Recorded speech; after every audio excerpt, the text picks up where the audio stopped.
बिस्मिल्लाहिर्रहमानिर्रहीम। अस्सलाम वालेकुम दोस्तों, एक बार फिर से खुश आमदीद।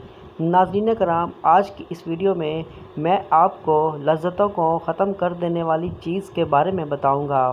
हज़रत अनस बिन मालिक रज़ियल्लाहु ताला अन्हो बयान करते हैं कि रसूल अल्लाह सल्लल्लाहु अलैहि वसल्लम का गुज़र सहाबा कराम की एक जमात से हुआ और वो लोग हंस रहे थे। आपने फरमाया, इस मौके पर फरमाया, लज़्ज़तों को तोड़ने वाली मौत को बकसरत याद करो।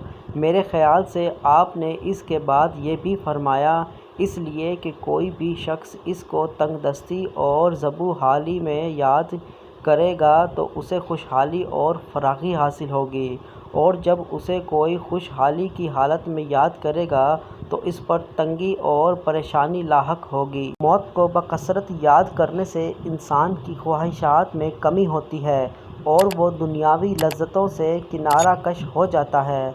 हज़रत अब्दुल्ला बिन उमर रज़ियल्लाहु ताला अन्हु से रवायत है कि मैं हज़ूर सल्लल्लाहु अलैहि वसल्लम की मजलिस में हाजिर था।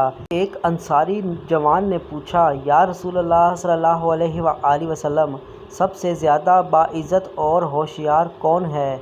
आपने फरमाया, जो मौत को बहुत याद करता है, इसके लिए ज़बरदस्त तैयारी करता है, वो होशियार है, और ऐसे ही लोग दुनिया और आखिरत में बाइज़्ज़त होते हैं।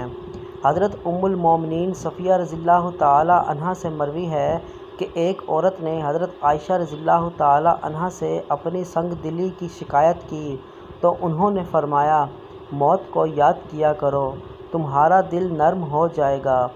इसने ऐसा ही किया और इसका दिल नर्म हो गया। वो हज़रत आयशा रज़ियल्लाहु ताला अन्हा की खिदमत में हाजिर हुई और आपका शुक्रिया अदा किया।